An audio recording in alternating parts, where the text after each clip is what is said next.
Today on Live Daily News, Stango's is back in downtown San Angelo, the director at the San Angelo Airport took another job, and a woman has been arrested for tampering with a witness in the South David Street homicide. I'm James Bellini, and this is Live.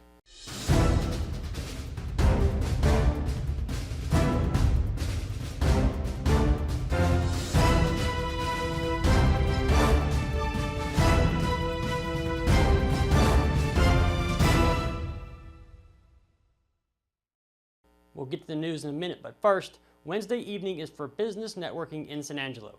The crew from ERA Newland & Company, San Angelo Live, and the ArcLight Bar and Grill invite you to an early evening of business networking. Ryan Newland of ERA Newland has the free drink tickets, and everyone who owns a San Angelo business or runs one is invited, as well as sales guys, or if you just like to network with the movers and shakers of the Concho Valley. Stop by the ArcLight Bar and Grill inside the Clarion Hotel at 441 Rio Concho Drive, Wednesday from 5 to 7 p.m. Business networking done right at the ArcLight Bar and Grill. Starting things off, 51-year-old Dana Stewart has been arrested for tampering with a witness after she allegedly tried to get her daughter to lie to police, going as far as to reportedly hit her in the face. Back on October 1st, Mason Taylor allegedly shot and killed Hunter Joyner on the 1500 block of South David Street. Dana and her daughter showed up to the residence shortly after, where, according to court documents, Dana told her daughter not to answer questions when talking to police. In an interview with the two, Dana's daughter told investigators that Dana came up with the story, hit her in the face, and said to tell police that Joyner had hit her. Dana Stewart was arrested on October 15th and was released on a $250,000 bond. Read more on that story on SanAngeloLive.com. In other news, Jeremy Valgerdson, director of the San Angelo Regional Airport, will leave his position at the end of the month to serve as the assistant airport director at Corpus Christi International Airport. Valgerdson announced his departure during public comments at the San Angelo City Council meeting this morning. Valgerdson has been with the city of San Angelo since January 2019, and during his tenure, he was instrumental in several major projects, including the ASU flight training program, improvements to the Skyline hangar, and upgrades to the U.S. Customs and Border Protection hangar. Under his leadership, the airport secured more than $20 million in grants for improvements. Have you downloaded the San Angelo Live mobile app yet? It's free and it's the best app in the business. Download it off the Apple App Store or the Google Play Store to stay up to date with news in San Angelo. In business, Stango's Pizza Parlor has opened in the old Sealy Flats location at 208 South Oak Street. Steve Stango said that everybody he ran into said they missed the pizza, and this gives him something to do that he enjoys. Stango also said he wants to have live music and give patrons a place to eat pizza, drink beer, and have fun, which is the most important thing Stango wants. Stango's Pizza Parlor is closed on Sundays and Mondays and opened on Tuesdays through Thursday from 11 a.m. to 9 p.m. and Friday and Saturday from 11 a.m. to 10 p.m. And to weather, this is the last day of heat for the week. Right now it's 93 degrees outside with a high of 94 and a low tonight of 51. A cold front blows through tomorrow and the high is 71, and tomorrow night the low is 45. Thursday the high is 78 and the low is 57, and Friday clouds roll in and the high is 76 and the low Friday night is 61. Then over the weekend, we have about a 20% chance of rain until next Monday. And when we come back, ASU's Jeff Girsch talks about the Rams' victory and then the upcoming game against Midwestern. And then Chuck Brown and Joe Hyde talk about all the rain San Angelo has received. But first, a word from the Bass Bunch. $59,999 for a new Ford Expedition XLT. Get a full-size 3-row seating SUV for the family that needs a lot of room. Equipped with a moonroof, second-row captain seats, along with many more features, make it the absolute perfect SUV.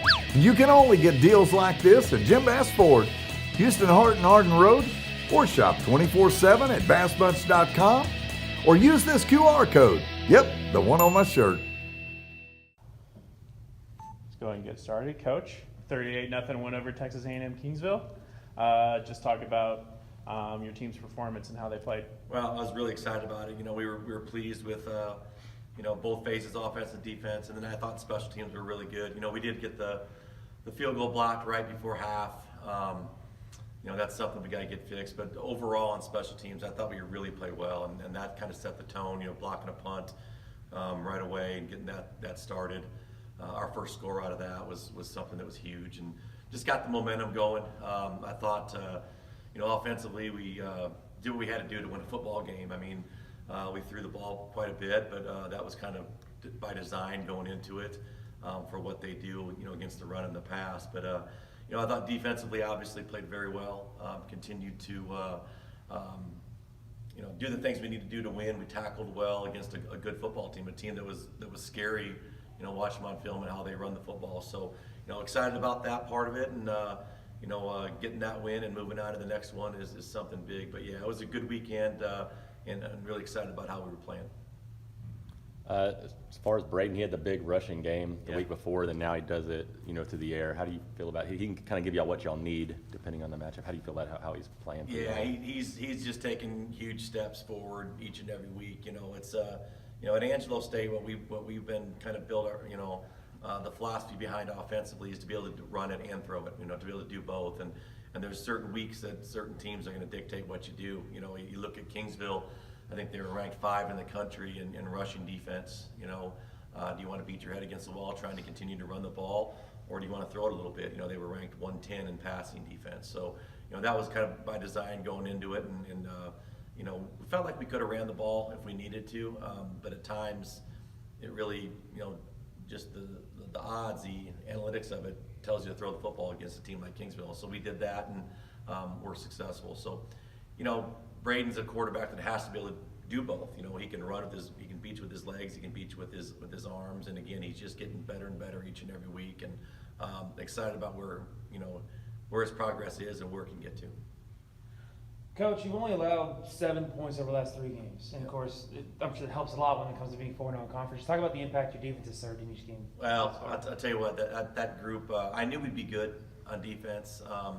What we've really stepped up, I think, in kind of the question marks going into it was the depth in the D-line, and being able to rotate guys where we're going to have those guys. And Coach Salgado's done an unbelievable job of getting those guys ready to play. We brought in a couple transfers that have really fit into what we're looking to do, and they've given us great reps and given us great opportunity to keep people fresh in the defensive line. We just keep rolling them in there, and the D-line kind of sets the tone for us. There's no doubt with it. But when you got linebackers like the guys we have playing the linebacker position with Eric and Kenton and Stephen Woods, those guys just, limit the run and what you can do along with the defensive line. And then you take a look at the back end, and, Andrew had another pick again. I think that's 5, that he's up to this year. He's just an incredible football player.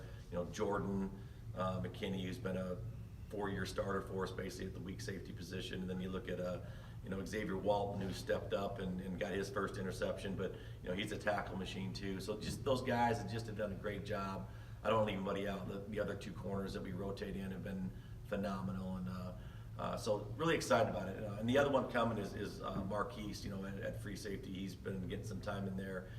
He's just a matter of time of getting caught up to what we're doing defensively. He wasn't here in the spring, or the summer, so it was just one of those deals that it took some time, but.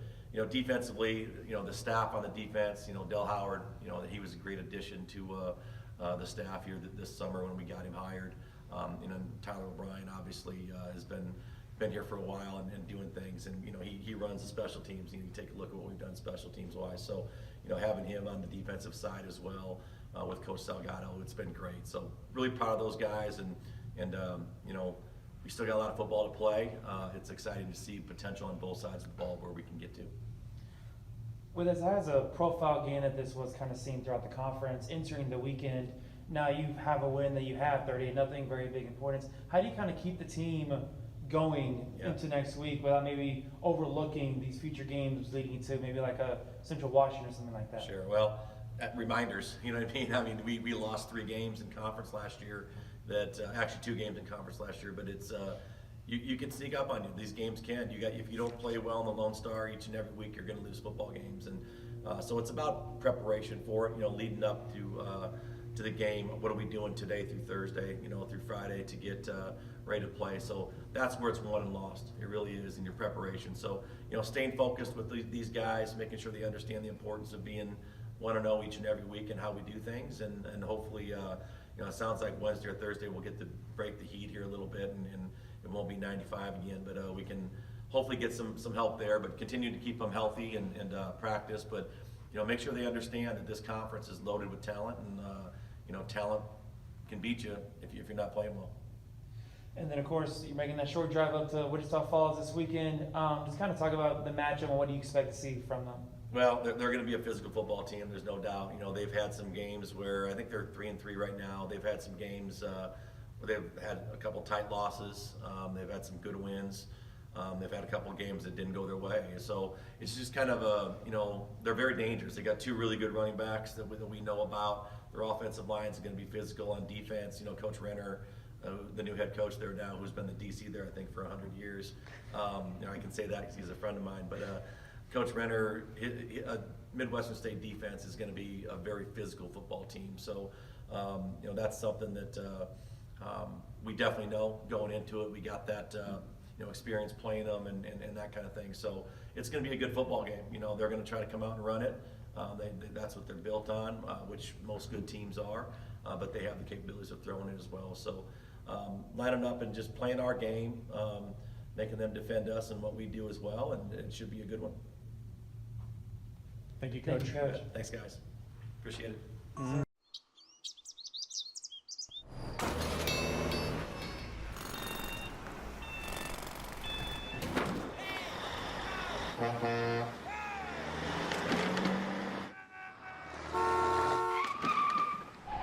It's hard to believe how reckless some people can be and how hard they fight against real victims. You need a partner who consistently beats the giants and who will never, ever flinch. Well, hello, welcome back to our show. I'm Joe Hyde, publisher of San Angelo Live, and I have the guy who knows most about water that I know, who's accessible. I mean, I guess we could probably find some PhD at the University of Texas, and they may not know as much as Chuck Brown. But Chuck Brown, welcome on our show. Thank you, Joe. I brought you here because a lot of people don't understand how our water supply works here in San Angelo, and because of that, they don't understand how, like when we have that massive rain we had 3 weeks ago.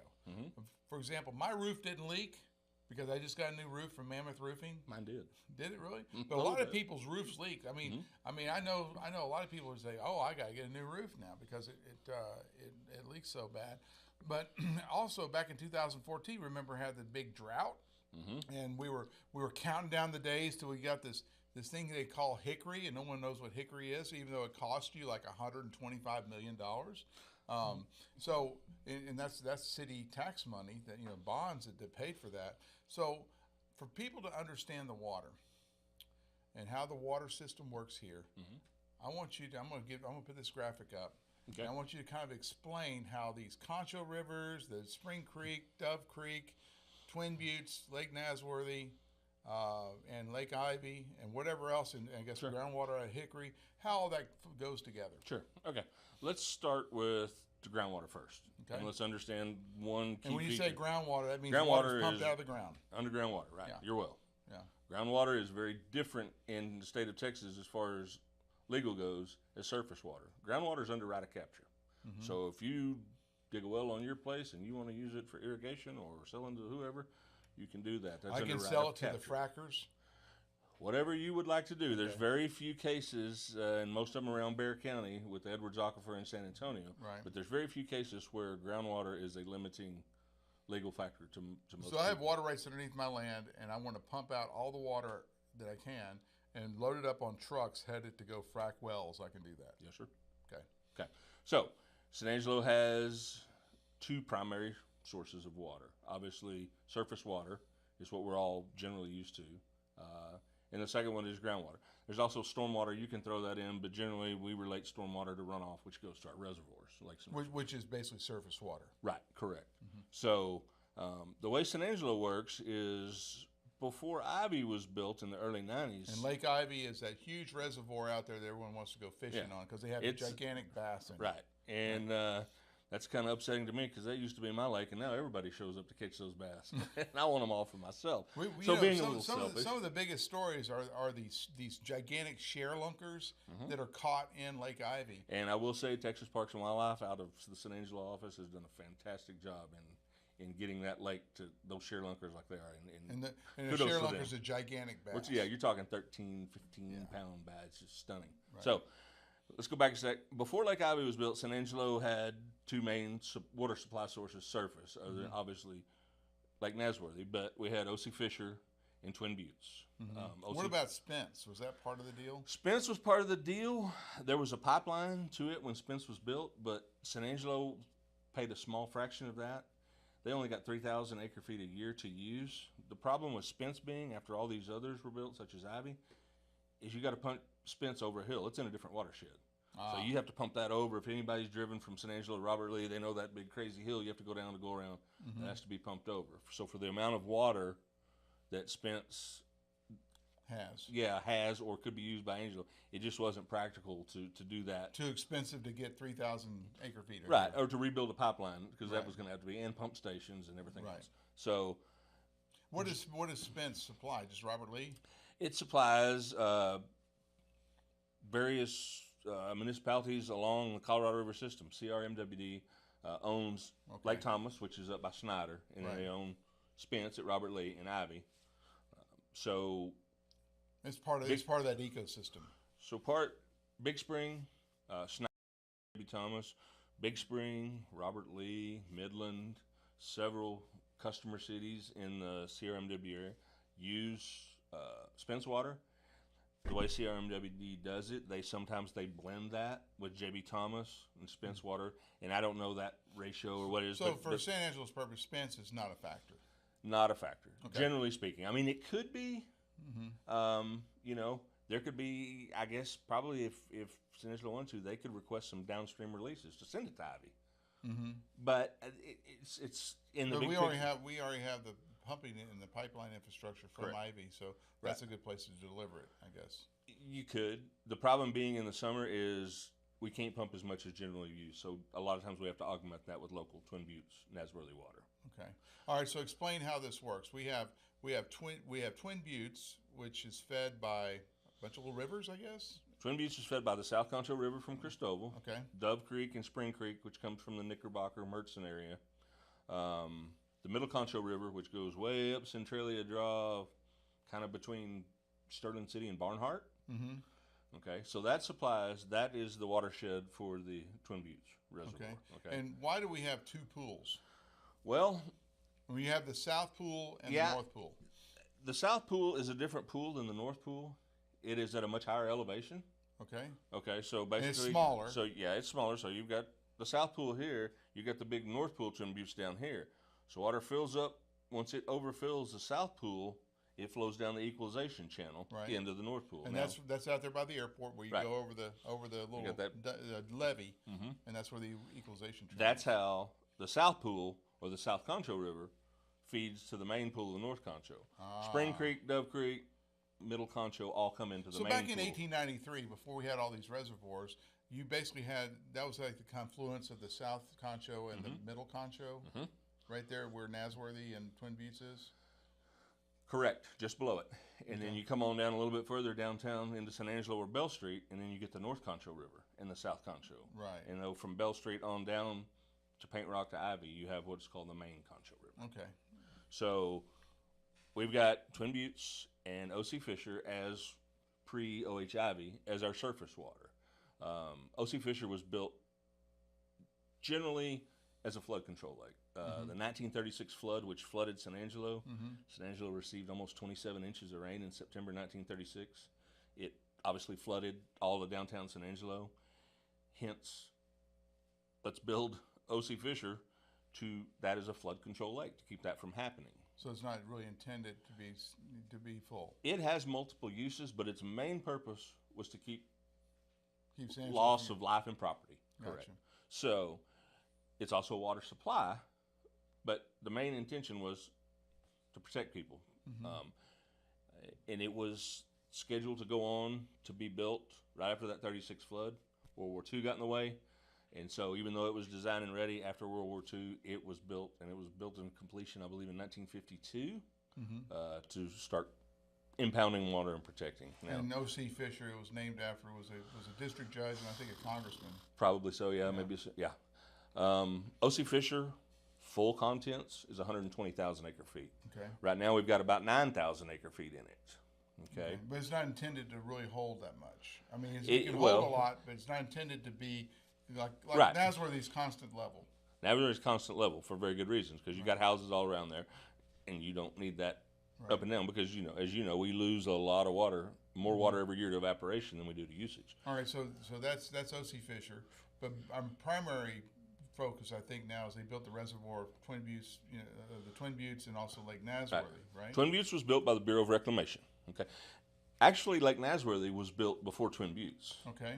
Lake Nasworthy was built in the early 1900s, 1919 maybe, by the San Angelo Water Supply Corporation. Okay. And back then, you probably didn't have to get a whole bunch of permits. Or Probably not. TCEQ. And so basically, what that was doing was that was They said, just, "Hey, fellas, go out there and shovel a big old levee there, and we'll make a lake." that's why you look at behind the gates at if you were going behind the gates of Lake Nasworthy, you've got these 6 or 8 huge gates, and you got this little bitty lake behind it. You go, what in the world? The reason those gates were there is because there was a lot of water coming in at times before there was Twin Buttes. So when you had floods, you had to get that out of there. So those floodgates are for a purpose. They release water as needed. The only uncontrolled tributary we have that comes into Lake Nasworthy is Pecan Creek. If you're driving out towards Looking back at our graphics here, here's all the rivers coming into the Twin Buttes and going, and then there's of course Lake Nasworthy right there. So Nasworthy was built. So now you've got Twin Buttes was built 60s, mid 60s. It has a south pool, which is at a higher elevation than the main pool to the north. It has an equalization channel, so when the south pool fills up, it goes into the north pool. Right. And the way we basically look at that, those 2 lakes combined is the acre feet. Some people just look at the north pool because that's generally what people think we pump out of. But this is an interesting thing about the south pool and the north pool. You said that the south pool is fed by the South Concho River. Correct. The South Concho River flows from south to north, kind of like Correct. the Nile. Right. Which, geologically speaking, it is one of the, in geological time, it is one of the newest watersheds, riverine. Whatever happened, whatever rain, the South Concho, the headwaters of the South Concho River are right on the very edge of the, let me think about this. Of some formation? The South Concho River is on the very edge of the, Lano Estacado? I've been in Lubbock too long. Yeah. I figured you were going to say Ogallala or something. Yeah, or I know what you're talking about. The Escardo, the Edwards. It's the Edwards. The Edwards is basically the very Edwards northern, Plateau. Very northern edge of the Edwards Aquifer. So, the Edwards Aquifer bubbles water out of the South Concho to form the South Concho Springs, which creates the South Concho River. All right, so that's very good. So we underneath most of here, like going out to Fort Stockton, I'm going to take a little sidebar. Okay, this is a sidebar. We have the Edwards Trinity Aquifer, right? Right. And that's like Fort Stockton goes all the way down toward Del Rio. San Antonio. Well, from what I understand, it ends somewhere between Uvalde and Brackettville. There's like a lip or on something. that southern end, yes. And so we're kind of on the very western edge. But like when we're talking about our groundwater out of Hickory, that's not coming out of Edwards Trinity. Totally different. Yeah, totally different okay. aquifer. Very much deeper and. But anyway, so now we have, and the reason I found out about the Concho River, of course, I always knew the Concho River flowed. And when you're going down there on FM 584 or 2335, going to Cristobal from the Boys Ranch, for example, you look down from the bridge, you can see the water's going from right to left if you're headed toward Cristobal. Yep. You're going, that's going north. Doesn't make sense. But it never made sense to me until I was at a fire. It was called Head of the River Fire. And I said, why is it the head of the river? Oh, it's the head of the Concho River. And head of the River Ranch. It's down to the south of Cristobal, and that's where everything bubbles up, and like you were talking about, comes out of that aquifer. That is the head of the South Concho. Yeah. All right. Yeah. So back to our surface water. Sidebar's over. We're back to Lake Nasworthy. Okay, so Lake Nasworthy was built in the early 20s as water supply, flood control. Twin Buttes was built, and O.C. Fisher was built in the early 50s, and then Twin Buttes was built, I believe, in the mid 60s after that. Twin Buttes was built by the Bureau of Reclamation. Okay. Twin Buttes was built for municipal water supply, but it was also for irrigation. And crop irrigation. Right. Like for the farmers. Right. And so through that, the city has agreement with the Tom Green County Freshwater District Number 1, which is generally the people around that very best area that do a lot of intense farming operations. And I don't quote me to being perfect, but if Twin Buttes contains more than 50,000 acre feet, I think you're right. And that's both pools combined. Right. then They get some. then they get a percentage of that. And if it's above a certain amount, whatever that 100,000 or 80, whatever that amount is, they can have up to 25,000 acre-feet a year. Well, that's a lot of water. And so they have irrigation canals out in the wall. There is an irrigation ditch, if anybody's familiar with the ditch that comes off, it's a pass-through. It goes right through. Twin Buttes open their gates. It goes right through Twin Buttes. There's a diversion that comes off of Lake Nasworthy. And it goes around the south side of San Angelo Country Club. Okay. That ditch. It ends up going out east of town, and I'm sure it fingers out and spreads out, but it is designed for farmland irrigation. And the Bureau of because the way that was built and the water rights associated, San Angelo has a significant amount of water rights to it, but so do the farmers or the freshwater district. If it's over a certain threshold. If it's above certain, once it gets below that, whatever that threshold is, then it's off. So through also different agreements, the city has implemented, trying to help. They have now a huge water reclamation tank, pond, whatever you want to call it, huge lake, that they can augment that water when Twin Buttes is low to help the farmers. I see. So that can be used as well. But Twin Buttes was generally our main supply before Ivy was built. Now Ivy's built. Ivy's obviously let's just talk about. Let's not do Ivy yet. Okay. It hadn't been built. So basically, you went from all those rivers feeding into Twin Buttes down into Lake Nasworthy. all the rivers feeding into Lake Nasworthy. Okay, Nasworthy. Twin Buttes is built to stop Nasworthy, small Nasworthy, from getting hammered for municipal water supply and irrigation. Okay. All right. So it comes out of Nasworthy. It goes down the. Is that the middle Contra River out of Nasworthy? Or the south? It would be the south. South Contra River, and that's what swirls around the Goes by Ben Ficklin. Well, it goes to the water treatment plant eventually, doesn't it? It goes under Lone Wolf Bridge is over it. Yes, it does. So where Lone Wolf Bridge is, where the water treatment plant, the city of San Angelo water treatment plant is, it is actually at just below Lone Wolf Bridge. And the they south have, Contra. this big scooping thing or a big wall kind of thing coming out where they can suck the water directly Correct. out of the Contra River Correct. into the water treatment plant, and then they put it into the municipal water system. And actually, if you look at it, where they pump the water out, if you look at the Red Arroyo is highly turbid. Got a lot of red clay in it. Yes. Very hard to treat, to dissolve that fine particle. And is it It goes in below. So where the city's pulling the water out of the South Concho, they're letting the Red Arroyo so they don't have to do extra. So this makes a lot of sense. You have a lot of water that runs off on the Red Arroyo. I mean, when it That's rains, our major. that Absolutely. thing just. I mean, it's Class 6 rapids. You know? If you look at San Angelo and you look at the watershed, the Red Arroyo takes up pretty much all of the big water. You go from College Hills, you can just put it in a fan back all the way to pretty much Lake Nasworthy up to the bluffs. Right. All that. So it's got a huge watershed, which is impervious. A lot of it's. But if you were to suck the water into the water treatment plant with Red Arroyo dumping into the river, Right. you would have so much debris and stuff like that would be almost impossible to treat. The water quality is good. It's the turbidity. It's the fine red part. That's why it's called the Red Arroyo. It's a fine clay.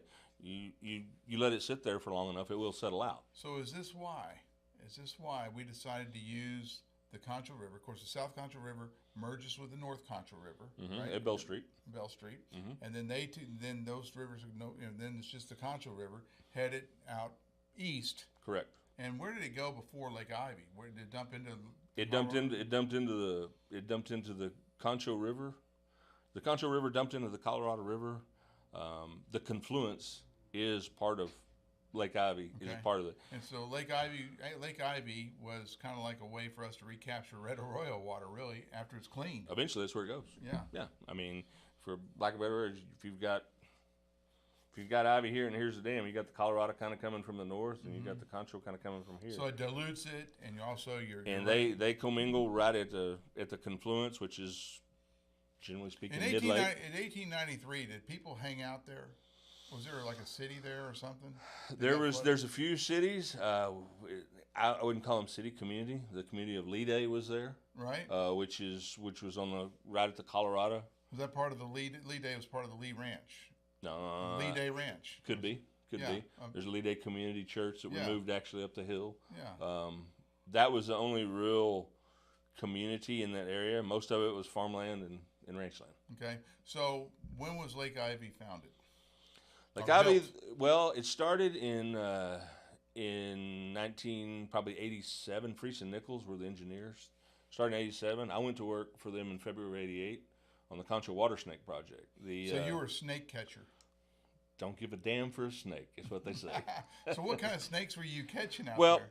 there was a snake that was considered threatened by Texas. It wasn't endangered, but Threatened the U.S. by Texans or by Texas? by Texas, the state of Texas. The state of Texas was threatening the state. They said it. They said it was. The governor said we're going to kill all those snakes. Don't give a damn for a snake.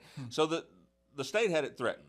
The feds had it endangered. Since Gotcha. it was endangered, that commingling of the Concho and Colorado rivers in that area was considered critical habitat. What was the snake's name? The snake, you want to know Nerodia harder opossum oculator, or would you rather say Concho water snake? A Concho water snake. Okay. Are they still around? Oh, absolutely, by the jillions. Are they poisonous? No, They're not No. poisonous. Will no, bite they're you? little. They're little. They can if you grab a hold of them, sure. Really? Oh yeah, but They hurt? depends on how big they are. The bigger ones do How sometimes. big yeah. are they? The biggest one would be about 2.5, 3 feet, just like a blotched or a normal water snake you see that's not poisonous. All right, so these snakes are they're unique. They don't have them like in New Mexico or something. They have a limited range. There's two of them. There's a harder eye that's up in the Brazos watershed around Abilene down to Waco area, I guess. And then there's a Concho water snake, which is generally our area. What we Do they did, eat rats? What do they eat? Yeah, they're water snake. They eat fish, Really? just like everything else. Okay. So what we did was we had 15 sites that we went to 3 times a year, and they were the water. what we call routine monitoring sites. We actually set out traps. Have you ever used like a minnow Right. net for a trap? And you put the funnel half in and half out of the water when the Right. snakes swim along. We trap them. We also had big potato rakes with a big 3-prong, and we go flipping rocks. A lot of the neonates, a lot of the babies lived under the rocks. We flip them, grab them. We grab them, we'd weigh them, sex them, see what they were eating, inject a little passive integrated transponder in them. In 1987, they had a little bitty transponder like that. Okay. With a bajillion digit code, and you beep 1G42 blah, blah, blah, blah, blah, blah, and you call it out. And then 2 years later, when you scan that snake, beep, wow, we've caught this one before. Hey, it's moved 600 feet. Yeah, or it moved 5 yards. Right. So, but the main goal was to show that there was a viable Concho water snake population, because there was going to have to be some significant things done because Before the they dam was flooded. being built in the critical habitat. Right. We extended the range down past San Saba, all the way up to, weird places like Winter's Golf Course, Bluff Creek. We found a ton of them there. Really? Yeah, Ballinger Lake, hundreds. I mean, you go to Ballinger Lake and it was just like, oh my gosh. You flip a rock and there's 8 snakes. So. Did you have to wade in the water? Sometimes we waited. A lot of times we were on the shore. Sometimes we'd run out and they're swimming off, catch them. It was. Okay, so why did we build Lake Ivy? Water supply. Okay. Water supply, 100%. CRMW built it in the 80s. It was completed the middle Concho, was it CR? No. It's River? the Colorado River and the Concho River. And there's a few smaller tributaries. Elm Creek is a pretty significant watershed. What is it called? Yeah, Colorado River Municipal Water District owns the Colorado chain. They own Ivy, they own Spence at Robert Lee, and they own J.B. Thomas. So how do they make money? Selling water. They sell water to the municipalities. So San Angelo is a customer? Yes. The city of San Angelo is? The original member cities were Big Spring, for CRMW, Big Spring, Snyder, and Odessa. And then as it came along, when Ivy was being built, Midland and San Angelo threw a chunk of change, 15% of the cost for the dam and the pipeline. Okay. So and the pipeline goes from Ivy to Midland and it stops off here, I guess. Yes, it stops off right by the A&M station on 87. That's pump station 3. There's actually 8 pump stations between here and Midland. Never fails. All right. Water runs downhill and we have to pump it back up. We got another sidebar. Go. When I first started covering the news here, the first controversy that I remember, because I look for controversy. I'm in the news business. Right. Well, this old man from Beeville, Texas. Okay. He approaches the city council. This is back in 2013. And he says, My name is Mr. Littlejohn, and I have bought all the water rights on the north side of Lake Amistad. I have all that land, all the water rights to be able to suck water north of Lake Amistad out of the aquifer. And I have this plan to build this $4 billion pipeline from north of Lake Amistad up to 77 through Sonora, and then we'll tie in with the Concho River Municipal Water District pipeline. Okay. And all I need the city council to do is put some pressure on the municipal water district to allow me to connect this $4 billion pipeline, and I can give you water at 4 cents a gallon or something, very, very low price. Anyway, of all people, Dwayne Morrison, who was the mayor at the time, told him to pound sand. Should have. But Councilman Winky Wardlaw at the time said, as an attorney, I have to say that I've met Mr. Littlejohn and seen his plans, and he's a very fine fellow, and that we ought to proceed. So they were going to suck all the water out of Valverde County, pipe it up here on a pipeline that didn't exist, tie into the municipal water line pipeline system, and give us water for 4 cents a gallon. It's like over the years you just kind of hear these things, and you always wonder, is that possible? I don't think it. It's possible, but is it cost effective? No. That's another thing that Region F does in the water planning group. We look at viable options. Okay. How much? What's the cost? Yeah. What kind of water is it? Where is it? Which is what you're talking about. Right. I mean, because pipelining something a couple of 100 miles is not going to be cost effective. I don't care what you say. It's just not going to be. Well, you have to have a certain amount of volume, be able to pay for it. Right. So. Anyway, to put it into that sidebar, I'll just say you can search. It's this water plan will just search for Make Del Rio Howl, because when Del Rio finds out that San Angelo is sucking all the water out of their county, they would it caused a big political storm. I think. And I don't know. Sure. Groundwater's under right of capture. It is. They could do it, but now if you're talking about Amistad, you get into a whole other can of worms there. Well, he's not sucking out of Amistad. He's sucking out of the water. The groundwater? The groundwater north of Amistad. But you realize they have the Edwards Trinity. So you're talking about a huge Valverde, which we've already been hit with some of those guys before, like in Valverde County, there's two things that will give signal to the residents there that things are not right with the water. One is Fort Clark Springs going dry, which Clayton Williams did by sucking all the water out of Fort Stockton many years ago. And the other is if San Felipe Springs goes dry. And San Felipe Springs is the primary source of water for their water treatment plant there. Yeah. So if that thing goes dry, then you have a whole municipality that has no water. So then the question becomes, when we're talking right of capture, you can't balance it because it's law, right? And they won't change the law. But if a city's water supply is threatened by right of capture, I think there's political remedies to do it. There could be. Like I say, they're the ones that I've seen are very few and far between that has to deal with the Edwards Trinity and Bear County and the water supply around San Antonio, because they're 100%. That's where I first learned about water. That's where I first learned about water, was dealing with Kinney County, Valverde County, and all these water marketers who wanted to suck the water there and pipe it down US 90 to San Antonio, because the Edwards was getting lower and lower and lower, so they needed to grow. They needed water. Water is a very important thing for any municipality for economic development. Water's life. Yeah, exactly. Water's life. All right, so that sidebar's over, okay. And we're back to Lake Ivy was built. Ivy was built, and with most reservoirs in our area, as soon as it builds, it fills up. It was built, I think it was completed in 90. We actually closed the gates, I think, in May of 91. It was generally pretty close to full. There was a big grand opening ceremony. Hey, come on down. All the dignitaries came down, and wow, we got a brand new lake that's got 500,000 acre-feet of water. Right. Life is good.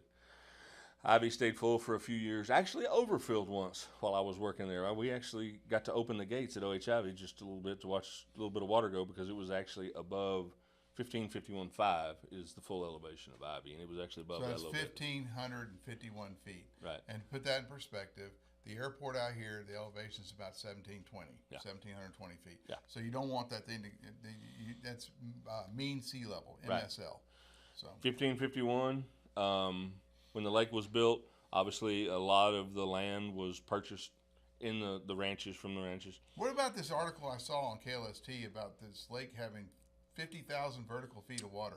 All I can tell you is that would put Mount Everest about 20,000 feet underwater. You have to be on oxygen to be able to ski. Water is life. Water is life. I'm just joking. Should So, sidebar that. so 1551.5 is full elevation for Ivy. It contains a little over 550,000, half a Right. million acre feet of water. 1567 is flood pool. It breaches 1567. There's emergency spillway. If Okay. you've ever driven to Ivy from San Angelo and you go back around right before you go behind the dam, there's like this big open area. That's actually the emergency spillway. It's going to break loose. There's a fuse plug. It'll wash out. That basically what that done is we are in class 1 trouble. All that right. is getting When the you water say- off the dam. When you say 1551 feet, that's 100% full, because I always Yes. see I get a daily report of how full our reservoirs are. Right. I remember Ivy being at like 9% during the drought, and now it's probably maybe 20%. So it's not very high. Right now it's at 35. It's 35%. Okay, so it's not very high right now. So it's probably at what, 1,400 feet? Well, it's He's it got gained. data down I there. got I'm a data guy. Sorry. It was at. Oh gosh, it gained 7 feet. It was at 15. You're gonna have to make me read back. Where was it? O.C. Fisher, OHI before it started was at 1519.5. So So you let's were- call it 1520. Okay. So it was 31.5 foot low. Okay. It gained 7. Okay, from all the rains we got from Right. 3 weeks until today. And 7 vertical feet comes out to 56,000 acre feet. Okay, and an acre feet of water is about 326,000 gallons. Correct. Which is a lot of gallons. Right. And a gallon is the big milk carton at Sam's, not the little one, the big one. Right. And so if you want to look at acre foot, San Angelo uses about 15,000 acre feet of water a year. Okay. Okay. And 15,000 acre feet of water a year equates to, and I'm not About doing the 16,000 acre feet of water. 15 to 16,000 acre feet. no, gallons a day. 16 million. Well, it depends. Like, let's look at Wednesday, for Okay. example. I've got the data from City of San Angelo for yesterday. They use 17 million gallons. 17 million gallons. You 17. guys drank that much water And watered and washed your car. and flushed the toilet too many times. Always, San Angelo, June, July, August, September, we use more water in those months than we do in the winter months. Use around 12 million gallons in the winter, generally speaking. We can use up to as much as 20 if we hadn't had any rain. It's dry and hot in the summer. So, 15 is a good average, 15 million gallons a day. Like I said, we use 17 And that million. equates to about 15,000 acre feet. You're going to make me look again. I'm going to make you do math in public. I know. Okay. Well, 325 times 15,000. 52 acre feet, 52.2 acre feet is 17 million gallons. So Wednesday, the 17 million gallons we used equates to 52 acre feet. Okay.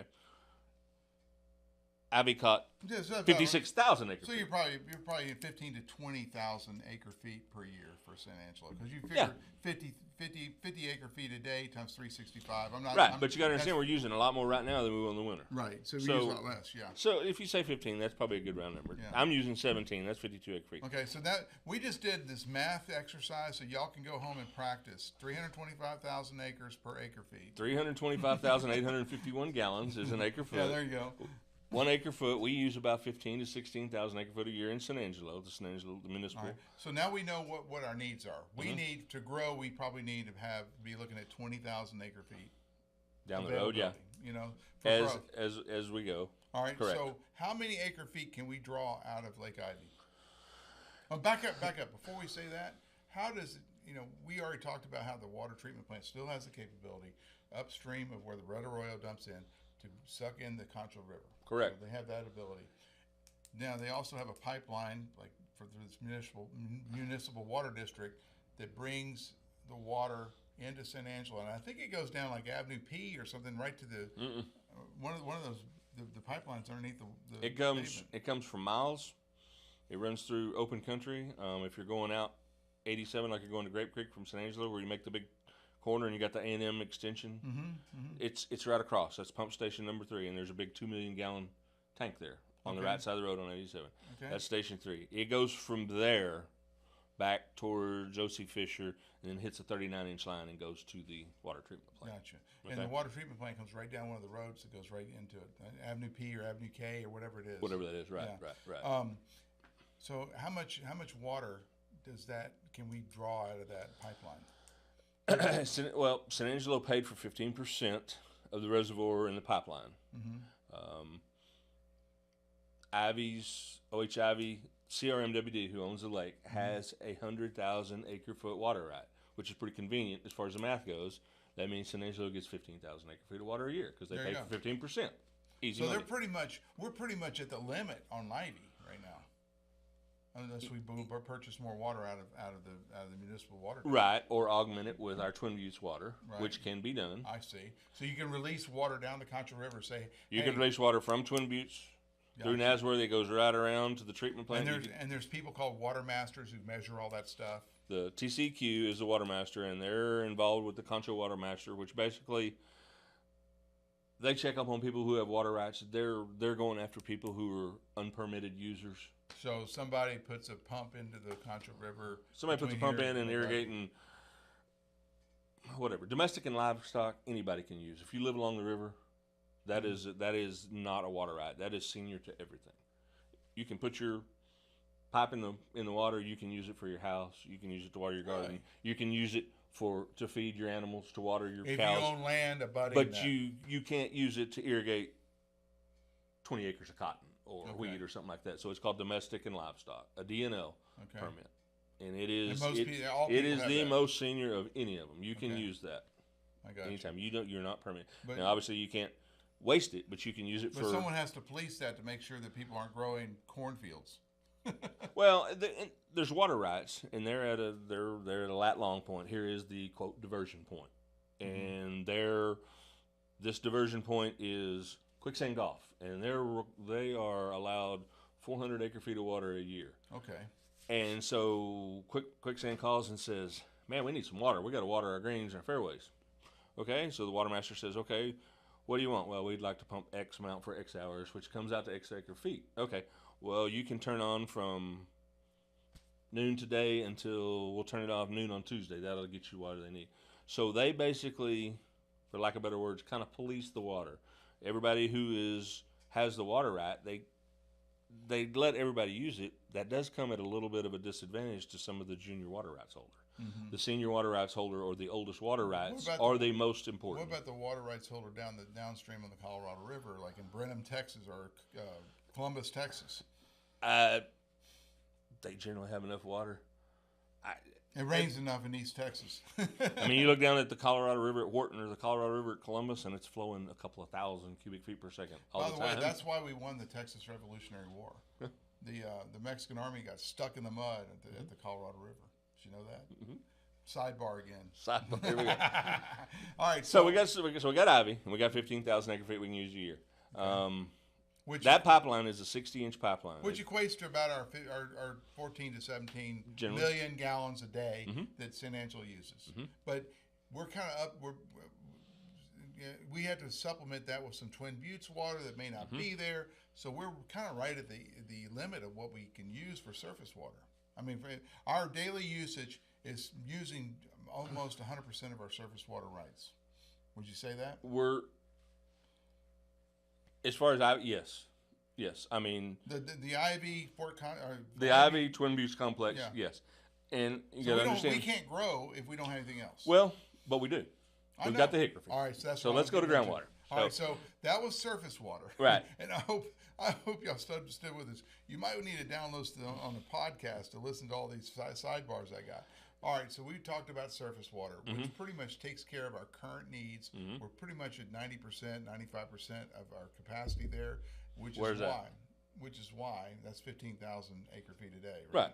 A year. Which is why well, first of all, you have a family history with this. Your dad is Stephen Brown. He was the city manager here in San Yeah, Angelo. he was a city manager from 81 to 95. And- And he was pretty instrumental, not only in getting Ivy going, but also back when he was the assistant city manager under Dick Howard, he was pretty instrumental in getting acquisition to the Hickory Aquifer. Right.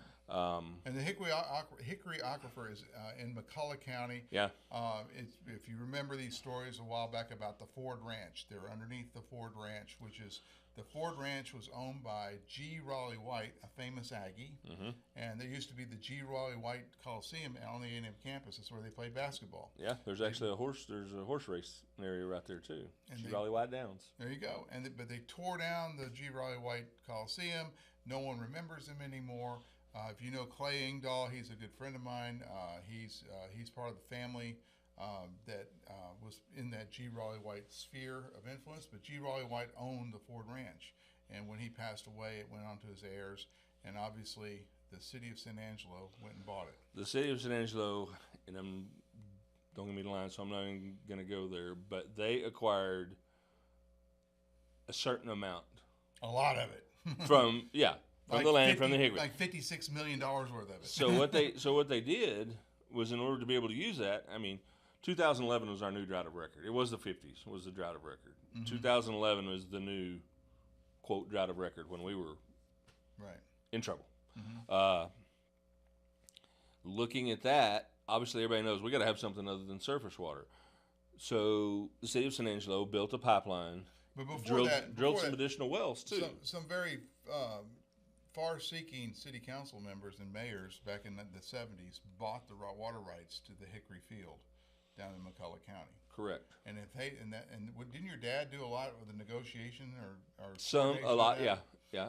And so if we, when people like complain about, hey, we're wasting our time and our money doing something that's never going to come to fruition, like interstate highways, like we'll never see an interstate here, but people are with foresight are saying we need some interstates through here for economic growth, and so everyone can have a good job. We don't want to be bypassed like the town of Emma, Texas in Crosby County that just went away when the railroad stopped coming through, right? Yeah. Or the railroad it bypassed it. Or the town of Jefferson, Texas, the railroad bypassed that. And guess it went north of that? You know what that city is north of Jefferson that the railroad went through? That's too far east for me. It's Dallas. So we always have to be these city leaders with foresight to do things that make a difference, that keep your community intact over decades. Sure. That's important. So in the 70s, I think it's 72, they bought the rights to this water down there, and I'm sure everyone back then was complaining, well, what the heck are we doing? We got plenty of water. But someone bought it. But then we couldn't get it out. The Hickory's huge. I mean, in obviously groundwater is under right of capture. Right. So the city, through whatever agreement, purchased these water rights, and there's a rotating scale because for so long they could only use X amount. And like I say, this was going on. If I'm not mistaken, by 2026, the city of San Angelo can use everything that they banked so far, which a few years ago I believe was 40,000 acre feet. Plus, after 2026, they get a additional 12,000 acre feet per year, which is almost what we use a year.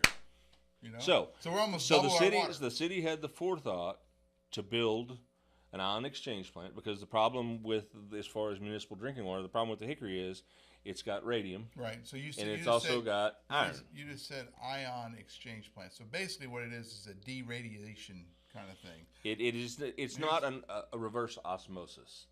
RO is different. RO is cleaning up the water, taking some of the minerals out. So it's a little bit more expensive process. But here's the interesting thing. Correct. When Brady needed to change out his water pipes for his groundwater, they had so much radium in them that they had to throw them away. They had to find a nuclear dump to go put these pipes in. And the city does too. They have a very slurry of a contaminant that they filter out that every so often they have to haul off, which is obviously a hazardous material that they take out somewhere and put it in the underground wherever a permitted area is. We're taking water out of the Hickory Aquifer down there in McCullough County at about 400 to 500 feet, and it has radium in it.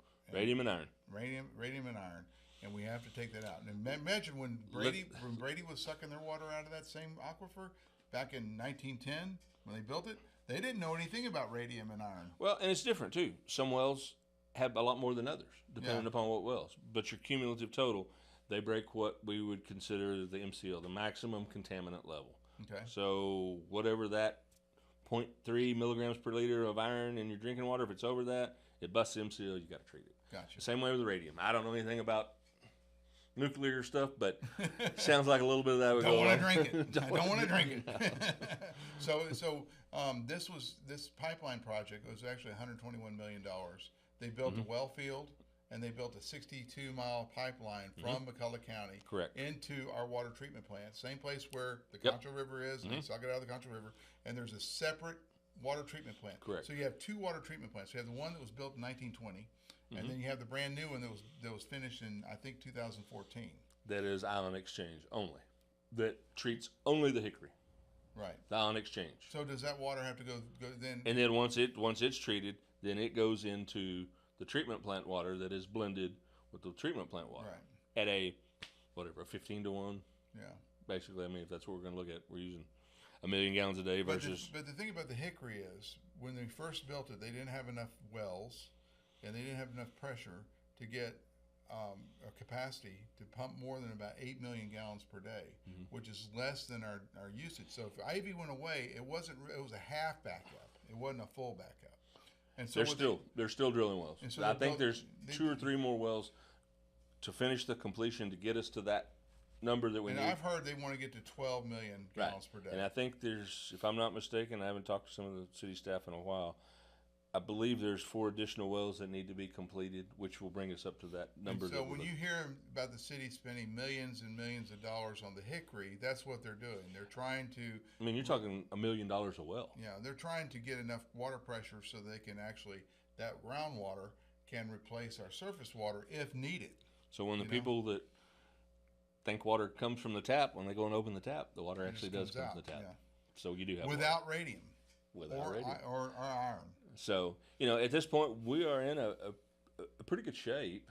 Obviously, it's really nice to see O.C. Fisher, even though it only caught 8,000 acre feet, it got 8 times the water it had in All it. right, so the rains did help our surface water situation. Absolutely. Let's just go down the chain. Okay. Up at Thomas, like J.B. Thomas, up at Snyder, it gained 44,000 acre feet of water. It more than doubled. It had 34,000 contents. So it doubled. It doubled. So in perspective, we need 15 to 20,000 acre feet for San Angelo. So you But that's not our water. I know, but you got more than what we use a year. Big here. Spring, Snyder, all power. There's a lot of different Are they cities very in that. thirsty in those cities? Is there what? Yeah. I mean, They're just as thirsty as we absolutely. That elevation gain was 15 vertical feet. That Wow. lake caught 15 foot of water, more than doubled its not its capacity, its contents. Okay. Spence was a little bit slower. It caught 18,000 acre feet, which Okay. is a good chunk of water, but it came down slower because all those rains from up around Snyder and way up in the very northern part of the Colorado River watershed took forever to get down through Deep Creek and the Colorado River and Beals Creek, and then hit the Colorado at Silver, and then go into E.B. Spence. It took a long time. So, I mean, some of that water is still flowing How in. much just a did little bit. they got? 18. They gained 18,000 acre feet. Put that in So perspective, that that's 1 year of water use for San Angelo. I'm just trying to let people understand. absolutely, yeah. So, That was 4 foot, a little over 4 foot vertical rise on the lake. Ivy was the big winner as far as the amount. It caught 56,000 acre feet of so water. about 3-4 years of water supply for San Angelo, Texas. If we don't use or lose any of it, right? If it just sits right there, Pre-evaporation. we can put a big bubble over it, just zero evaporation. So it caught 56,000. It came up 7 vertical feet. Okay. Let's look at our area around San Angelo. Obviously, O.C. Fisher, as far as a lot of us go, was the breadwinner just because we saved the lake from going dry in a ecological disaster. Oh, really? I mean, when you've got a dead lake, when you got a dry lake, your hydrologic unit is toast. You know Your how fish are fish? dead. Yeah. No Your fish are dead. No I mean, no nothing. concho snakes. Concho snakes, no deer. Javelina's going to take a little drink. I mean, you change Yeah, the the ecological. javelinas are very thirsty. They're probably not going to die. And but they very like thirsty. to play in the mud too, so it's Yeah, perfect for exactly. them. So it caught 15 vertical feet of water. Oh, wow. That was So, I only mean- 8,000 acre feet. So that gives you an idea how small that puddle So was. Spence got half of our water supply for a year. Spence got half, You got- and O.C. Fisher. Well, no, Spence got 18,000. O.C. Fisher got 8,000. So yeah, if you're talking about usage, Yeah, I'm just Yeah, trying to right, keep right. it in perspective. Sure. So the water that went into O.C. Fisher, it could water us for a year, or for half a year, half a 6 year. months. Yeah. If we want to use it at full blown summer usage, yeah.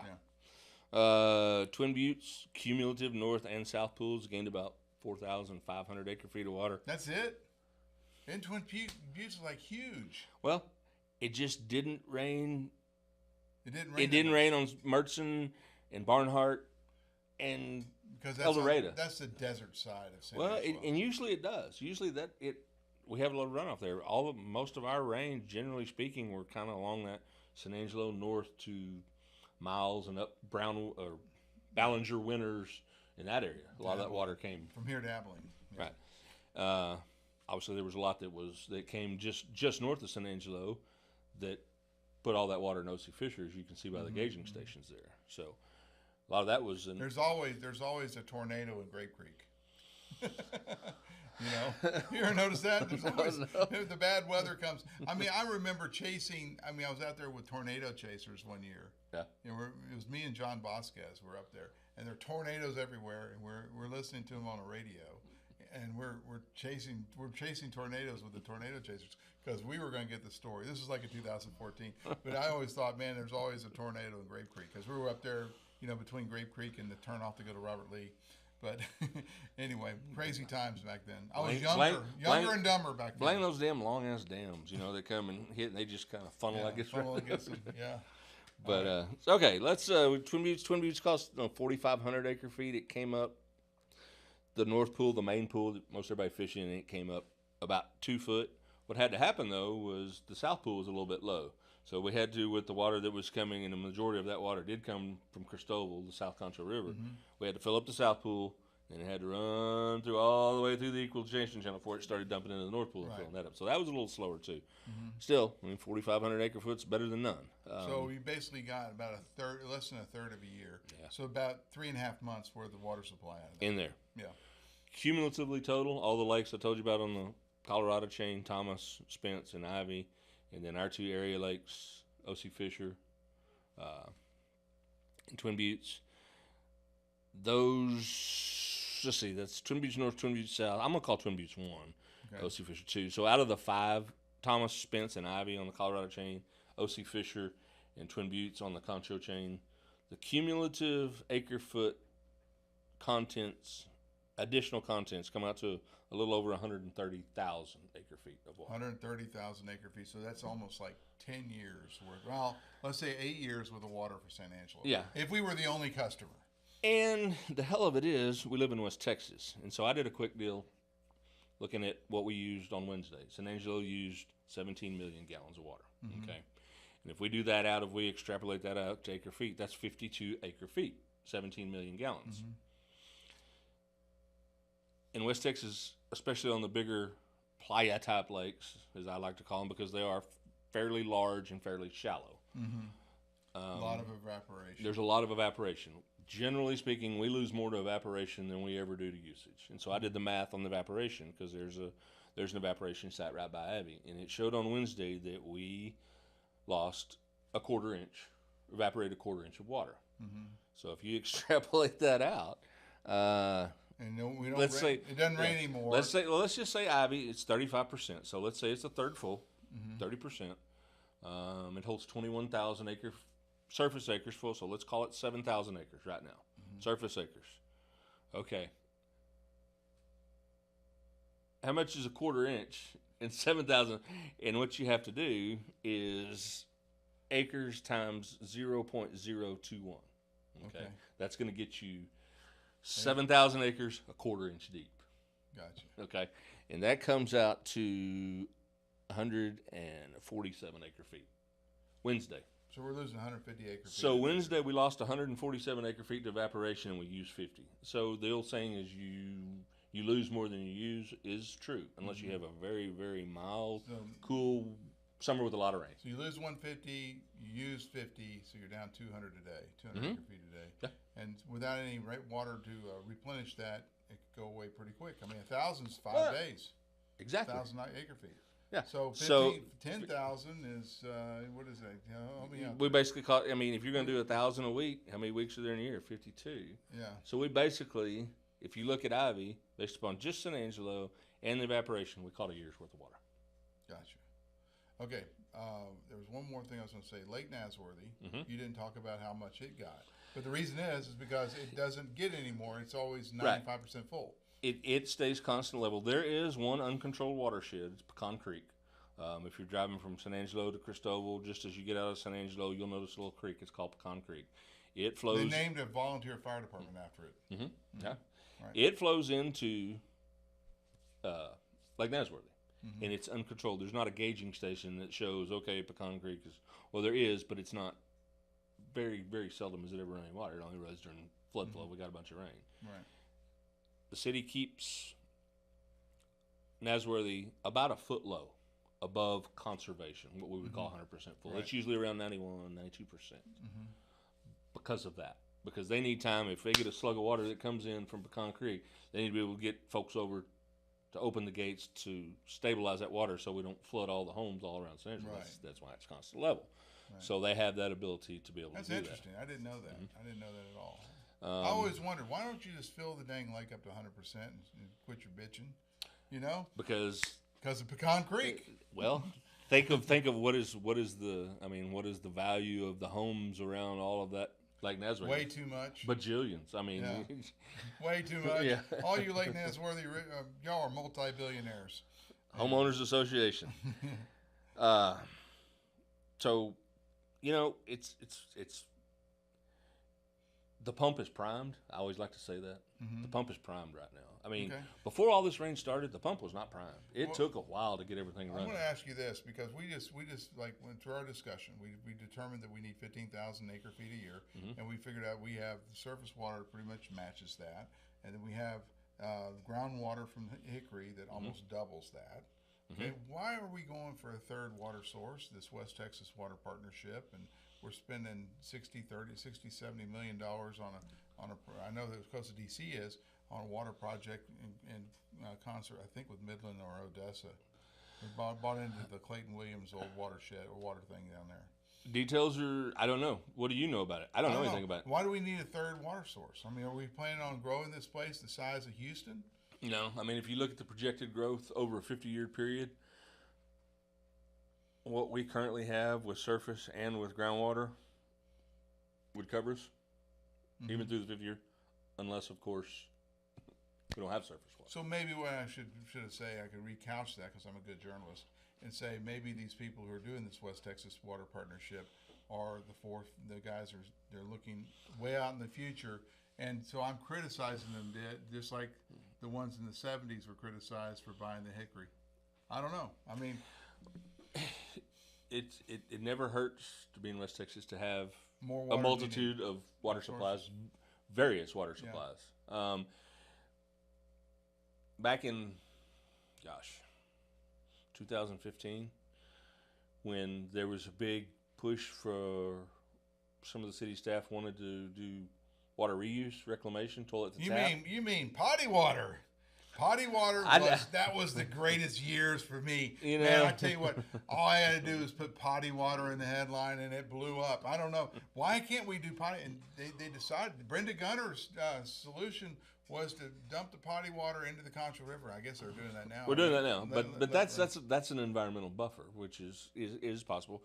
You're using the sewer water. You're treating it. Basically, they're dumping in just like normal. You treat it. You treat it, and then you put it in the river, which it provides an environmental buffer, and it goes all the way down to miles, and then you pump it back. And when they treat it, it's not it's not brown or anything like that. It's pretty clear water.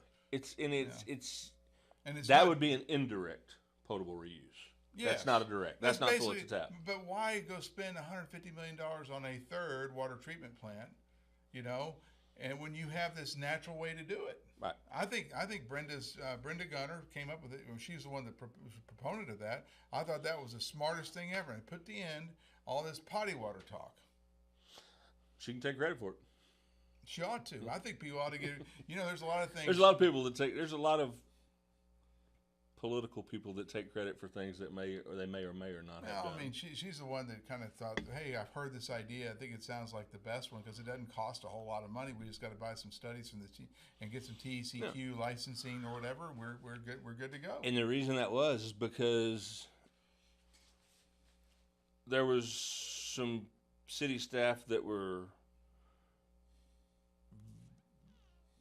vehemently in favor of a direct toilet to tap City of San Angelo. And they were sold by the vendor at the TML convention. With the emerging contaminants that's going on right now and what we're looking at, we have stuff, emerging contaminants, chemicals in water. We don't know what is good, what is birth control pill stuff, estrogen stuff. And yeah. you heard that. You heard about like people like the fire retardants, yeah, pharmaceuticals. I mean, there's all kinds of stuff. What is a level that's acceptable? What exceeds that level that could get you sick for whatever thing? Right. So we don't even know any of that. So people get very concerned when they don't have faith in a municipality to fix their potholes, much less treat emerging contaminants. We have government that told everyone that the MNRA vaccine was safe, right? And they were told by scientists and everything. And the scientists that designed these potty water plants, are they really safe? And when they're telling you it's safe, are they telling you the truth? Because we know that a lot of things they didn't know were the truth. They were saying was the truth about COVID. And so I don't think anyone trusts government anymore to tell them that this is definitely safe. So I like the idea of using nature, to clean our water. It's one of the best environmental buffers there is. Exactly. And the important thing to remember about that is we excrete, I guess, 8 to 10 million gallons of wastewater a day. Typically about 8 million gallons a day. Yeah. So that's a significant amount of water, but I'd rather get Mother Nature and God to take care of it, not some scientist saying he's God, that's going to charge me. Nowadays, I think a new toilet to tap water treatment plant would probably be in the $200 million range. Depending upon, the plant and the amount. And to put that into perspective, for $200 million, citizens of San Angelo, for $200 million, you could buy a brand new Coliseum and convention center and probably build a hotel too. Just to let you know, that's how much money that is. That's a lot of money. As long as you got the water for it. Exactly. But we do. We have the three sources. Right now anyway, we have bored the heck out of people, but I hope they understand. Sure. I mean, the purpose of this was just to break it down because no one has ever sat down with me and broke it down. And I thought it was important to bring you on because you know everything about it. You lived it from the snakes on up to today. And and the thing too is we're still looking into the future. I mean, right. and I understand the city looking at some stuff that they're doing and throwing $500,000 a year into a pipeline just to keep the rights to that. Mm-hmm. You're talking about the Hickory pipeline? No, there's another one. Oh, you're talking about the one out down with Midland that they're I mean, I get that, but like I say, you've got to look into the future and be so that's basically your proactive. We have two main sources. This pipeline thing, Midland, Clayton Williams water thing is like a third option. West Texas water partnership. What I see coming in the future is, and I wanted to do this back when I was at UCRA, the city of San Angelo, right by their water treatment plant, there's a huge area that they own that we could have built a retention pond. We could have turned that water from the Red Arroyo into a retention pond, let it settle out and augment O.C. Fisher water, because that's the city of San Angelo's water. Yeah, but I heard.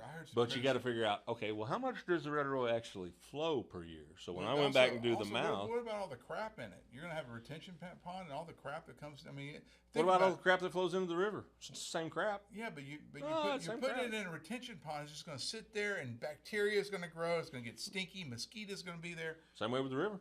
No, the river's flowing. It's moving. So the crap doesn't just sit there and grow.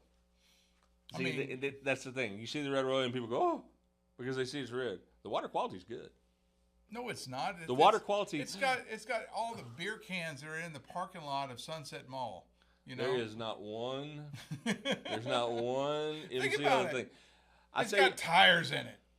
I mean, the Red Arroyo used to, like, every time the Red Arroyo flooded over there before they fixed the College Hills, there was always some chick who was driving her Toyota Corolla get washed into the Red Arroyo. So then you got all that car and all that oil and the But that only comes gas down and- the Red Arroyo. It doesn't go down any other watershed. Just the Red Arroyo? Just the Red Arroyo. Okay. It's concentrated. So, no, I think your idea was stupid. Well, looking at the volume, it only, in a normal year, it only runs 3,000 or 4,000 acre feet. It's not So enough. that's a fifth of our water supply. So you do the math on what would it cost to build that tank. You got to line it because you don't want it leaching in and going into the concho. And it wasn't. It was possible, but there was more. It's not cost effective. Yeah. Exactly. There's more water. There's more water in different areas that is more cost effective. So let nature just let the water flow. That's what I say. Let it rain. Let it Hurricane rain. coming. All right. Chuck Brown, premier expert on water in the Concho Valley and San Angelo. Thank you. And it's been a long discussion. I hope you, especially guys on the podcast, hope you had a good time listening to this. But it's been fun. Yeah, enjoyed it. All right. Anytime. Back to the studio.